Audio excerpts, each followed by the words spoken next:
Raka baru berusia 12 tahun dan hari itu dia terpaksa melakukan sesuatu yang seharusnya tidak pernah dialami anak-anak. Dengan adiknya yang sakit digendong di punggung dan tanpa sepeser pun di saku, dia membayar sekarung beras menggunakan kartu milik ibunya yang sudah meninggal. Dia melakukannya dengan tangan gemetar, berharap bisa menyelamatkan satu-satunya keluarga yang tersisa. Tapi yang tidak dia ketahui adalah 5 menit kemudian, saat hujan turun di kampung Ampel, seorang konglomerat dengan hati yang hancur telah menunggu sinyal itu selama 15 tahun. Dan malam itu juga masa lalu dan takdir akan mengetuk pintu bocah itu. Dan sebelum melanjutkan, izinkan saya mendoakan kesehatan dan kedamaian untukmu. Katakan, dari negara mana dan jam berapa kamu menonton cerita ini? Raka tahu kartu hitam itu tidak boleh disentuh, tapi malam itu Mentari bisa mati kelaparan. Di loteng kecil yang lembab tempat mereka tinggal, angin musim hujan masuk melalui celah kusen jendela dan membuat selimut paling tebal pun bergetar. Mentari bernapas dengan susah payah, wajahnya memerah karena demam dan bibirnya kering pecah-pecah. Raka, dengan usia baru 12 tahun, sudah memiliki ekspresi orang dewasa yang kelelahan terlalu cepat. Dia berjalan di kamar mencari kon yang terlupakan, apapun yang bisa menjadi makanan hangat, tapi dompet sudah kosong sejak berhari-hari lalu. Yang tersisa hanyalah kartu yang ibunya sembunyikan di antara surat-surat lama sebelum meninggal bersama sebuah kalimat pendek dan gemetar. Gunakan ini hanya jika tidak ada jalan lain, nak. Kampung Ampel pada jam itu masih hidup dengan ketenangan khas Surabaya di musim hujan, toko roti yang tutup, lampu jalan kuning yang meninggalkan bayangan panjang di dinding putih, dan aroma roti basi bercampur kelembapan. Raka keluar dari gedung sambil memeluk jaket yang terlalu tipis untuk dingin. Dia menatap tanah seolah trotoar bisa memberinya keberanian. Dia tahu tidak boleh menggunakan kartu itu, tapi dia juga tahu Mentari tidak akan bertahan malam lagi tanpa makan. Dia berjalan ke toko kelontong di sudut, sebuah tempat kecil dengan tenda merah pudar dan suara radio tua dari dalam. Pemilik toko, seorang pria berkumis putih dengan tatapan lelah, mengangkat kepala ketika anak itu masuk. Raka memilih yang paling dasar, sekantong beras, sedikit susu, dan biskuit murah, tidak lebih, tidak ada yang bisa menimbulkan kecurigaan. Tapi ketika dia sampai di kasir dan meletakkan kartu hitam di atas meja, pemilik toko mengerutkan kening. Mesin membutuhkan waktu lebih lama dari biasanya untuk memproses. Raka merasakan jantungnya berdebar keras di dada. Baginya setiap detik terasa seperti keabadian. Pemilik toko menatapnya lagi, kali ini dengan campuran keterkejutan dan rasa hormat yang tidak sepenuhnya dipahami Raka. Nak, kartu ini milik orang penting, gumamnya hampir pada dirinya sendiri. Raka menelan ludah, mengambil tas segera setelah bunyi persetujuan berbunyi dan berlari keluar tanpa menoleh ke belakang. Dia tidak ingin pertanyaan, tidak ingin penjelasan, dia hanya ingin pulang sebelum Mentari semakin parah. Saat dia berlari menuju jalannya, dingin memotong wajahnya, tapi dia hampir tidak merasakannya. Satu-satunya yang penting adalah sampai. Saat menyeberangi jembatan, dia merasakan malam lebih sunyi dari biasanya, seolah kota menahan napas. Sensasi aneh menjalar di tubuhnya, firasat yang tidak bisa dinamai. Mungkin itu ketakutan, mungkin kelelahan. Yang tidak bisa dia bayangkan adalah jauh dari sana, di kantor kaca, sistem keamanan ultramodern baru saja menyalakan lampu merah, lampu yang tidak aktif selama 15 tahun. Raka menaiki tangga gedung hampir 2 langkah sekaligus, didorong oleh urgensi. Di loteng udara berat, hangat karena demam Mentari. Dia meletakkan tas di meja dan berlari ke arahnya, menyingkirkan helai rambut yang menempel di dahinya. Gadis kecil itu membuka mata sesaat, cukup untuk melihat Raka dan tersenyum lemah. Sudah, Tari, kita punya makanan, bisiknya mencoba terdengar yakin sambil mencoba menyalakan kompor listrik kecil. Dia tidak melihat di jalan sebuah mobil hitam berhenti perlahan tanpa suara seperti hewan besar mengamati dari bayang-bayang. Kaca gelap memantulkan kilau basah trotoar dan kemudian tetap diam di depan gedung tua. Dia juga tidak melihat siluet yang condong di dalam mobil, mengamati dengan cermat setiap jendela. Bagi Raka, dunia hanyalah adiknya dan kompor yang lambat memanas. Dia tidak tahu bahwa kartu yang dia gunakan dengan gemetar baru saja mengaktifkan lebih dari sekadar catatan ban. Dia telah membangunkan seseorang yang bertahun-tahun menunggu sinyal. Sementara Raka membenahi Mentari dan mencoba membuatnya minum sedikit susu hangat, di luar kehidupan terus berjalan tanpa memberi peringatan. Dia hanyalah seorang anak yang mencoba bertahan hidup.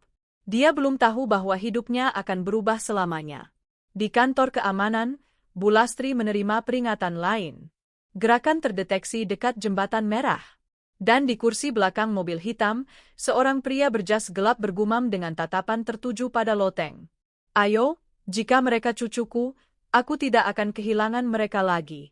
Di kantor Sunyi Hartono Group, di Tanjung Perak, lampu neon putih tergantung di udara seperti dingin yang tidak mau pergi.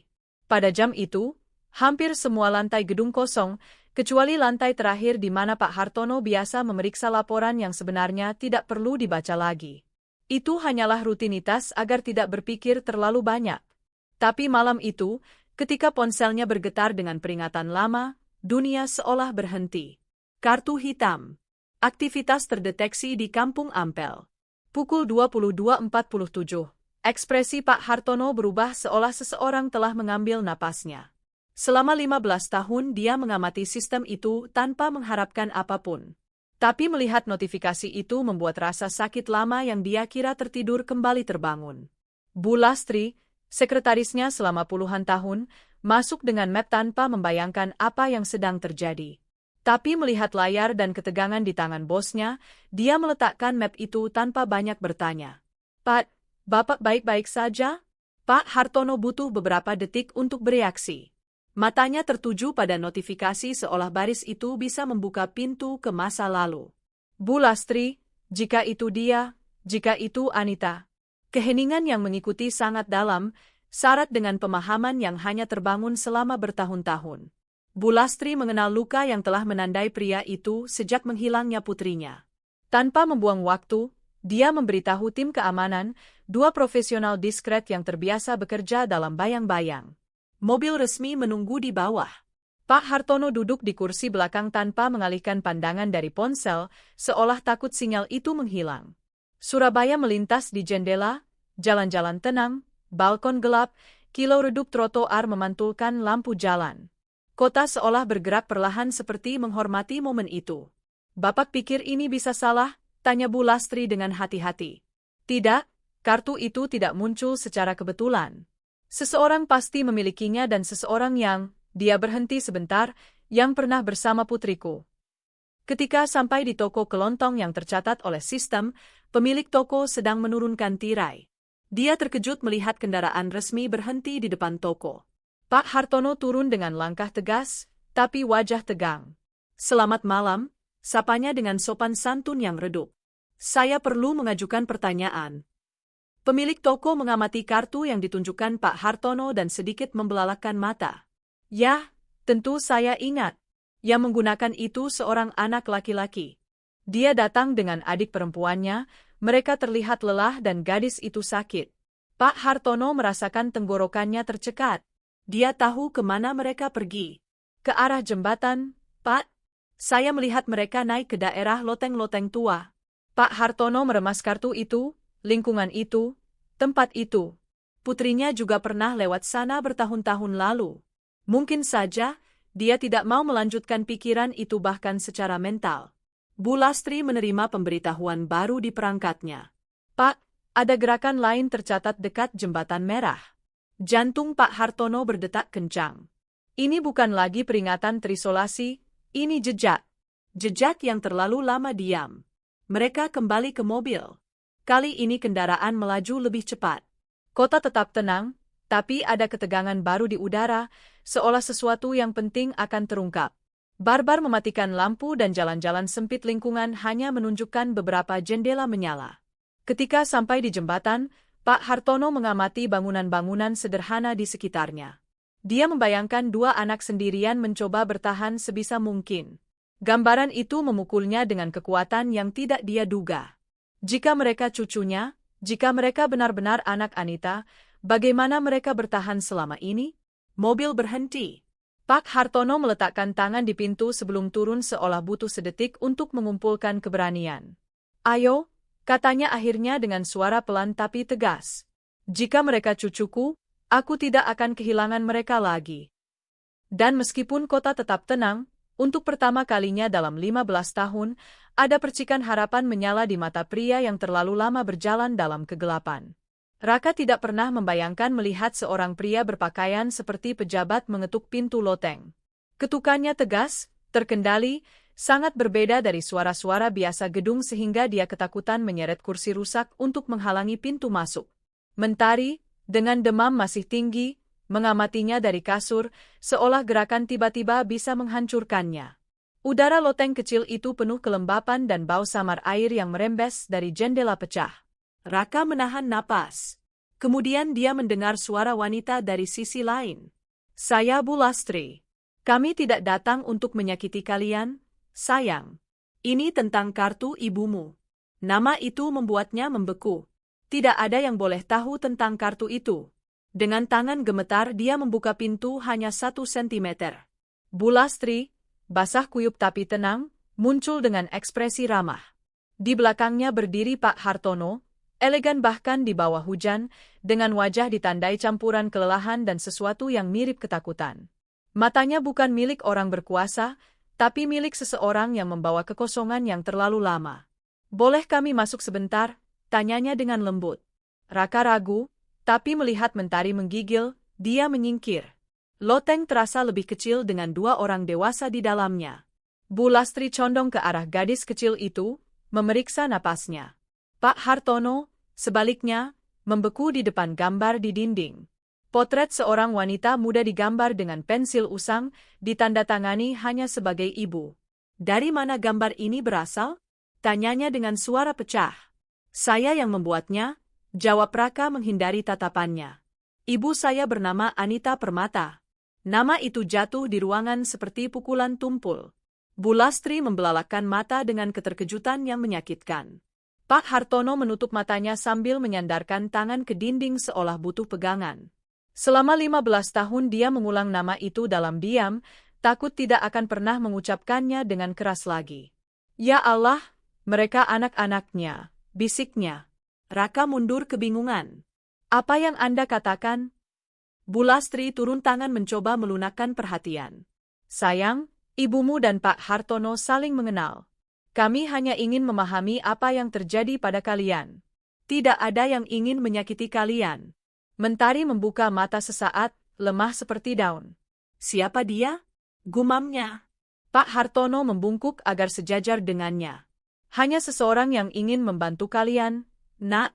Tapi ketenangan itu pecah ketika Bu Lastri, mendekati jendela, melihat lampu depan mati tepat di depan gedung. Dia menyingkirkan tirai basah dan menelan ludah. "Pak, mobil itu milik Bambang." Gestur Pak Hartono langsung berubah. Raka tidak mengerti, tapi dia merasakan sesuatu yang gelap mendekat. Bu Lastri tahu apa artinya Bambang, adik Pak Hartono, memiliki akses ke sistem keamanan keluarga yang sama.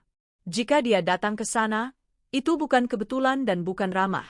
Langkah-langkah yang menaiki tangga mengkonfirmasi firasat itu.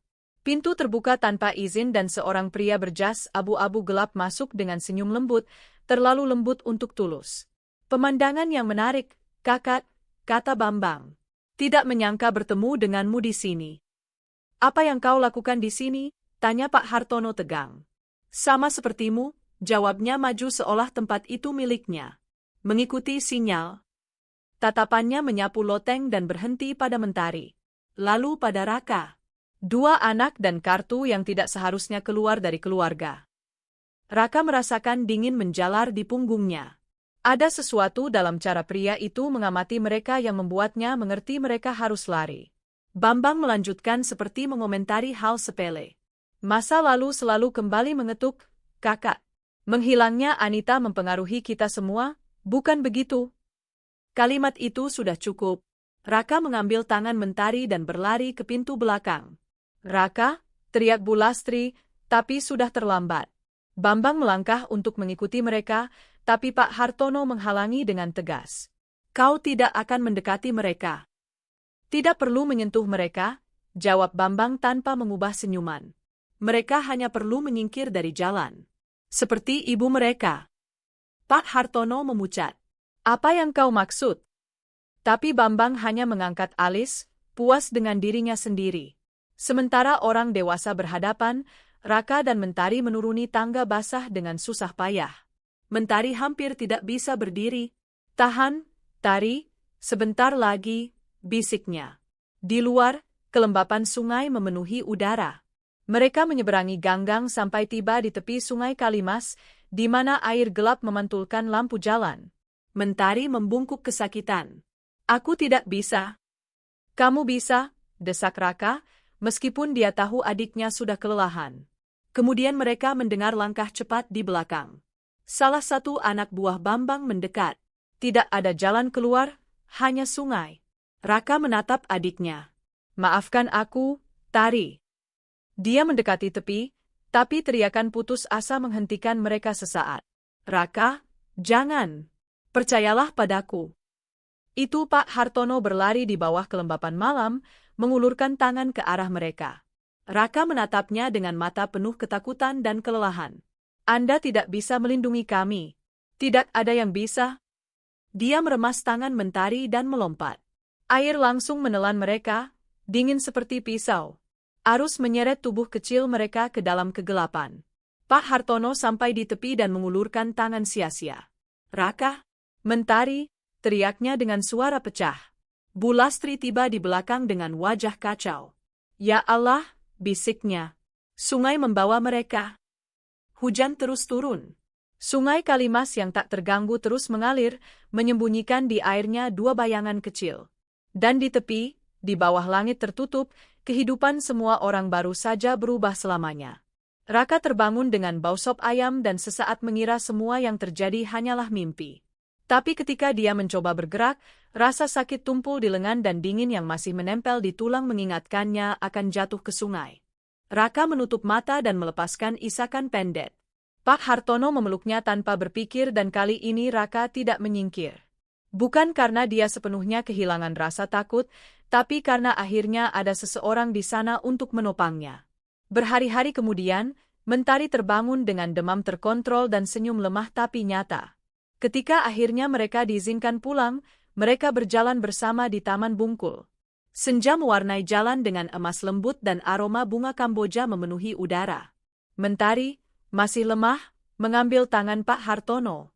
"Kakek, sekarang apa yang akan kita lakukan?"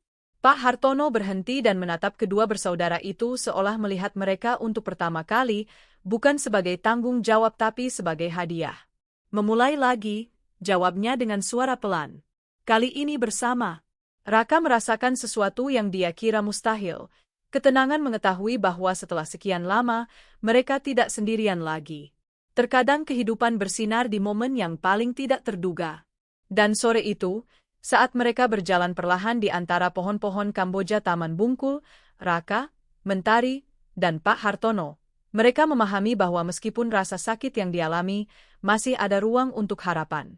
Gadis kecil itu bersandar di lengan kakaknya, bernapas lebih kuat, dan pria yang bertahun-tahun membawa beban rasa bersalah akhirnya menemukan keberanian untuk memperbaiki yang hilang. Itu pemandangan sederhana, tapi penuh emosi tenang yang hanya muncul ketika hati memutuskan untuk terbuka lagi. Dari cerita seperti ini kita belajar bahwa cinta memiliki kekuatan yang tak terukur. Ia bisa menyelamatkan, bisa menyatukan, bisa mengembalikan cahaya bahkan setelah bertahun-tahun dalam keheningan. Kebaikan yang ditawarkan tanpa mengharapkan imbalan, seperti milik Dimas, seperti milik Bu Sumi dan Pak Joko, bisa mengubah takdir. Dan setiap manusia, betapapun terlukanya, layak mendapat rumah di mana merasa diterima. Karena pada akhirnya kekayaan sejati tidak diukur dari rekening bank atau nama keluarga, tapi dari kemampuan untuk menopang orang lain ketika sangat dibutuhkan. Seperti lampu yang menyala di jendela selama malam badai, gerakan kecil bisa memandu kita melewati lorong-lorong tergelap kehidupan. Luangkan waktu sejenak untuk memikirkan bagian mana dari cerita ini yang beresonansi denganmu. Apakah mengingatkanmu pada seseorang yang kau kehilangan atau mungkin kesempatan yang masih sempat kau raih? Dan jika narasi ini menyentuh hatimu, aku mengundangmu untuk meninggalkan angka 1 di komentar. Jika menurutmu bisa diperbaiki, tulis 0. Suaramu juga menjadi bagian dari keluarga yang sedang kita bangun bersama.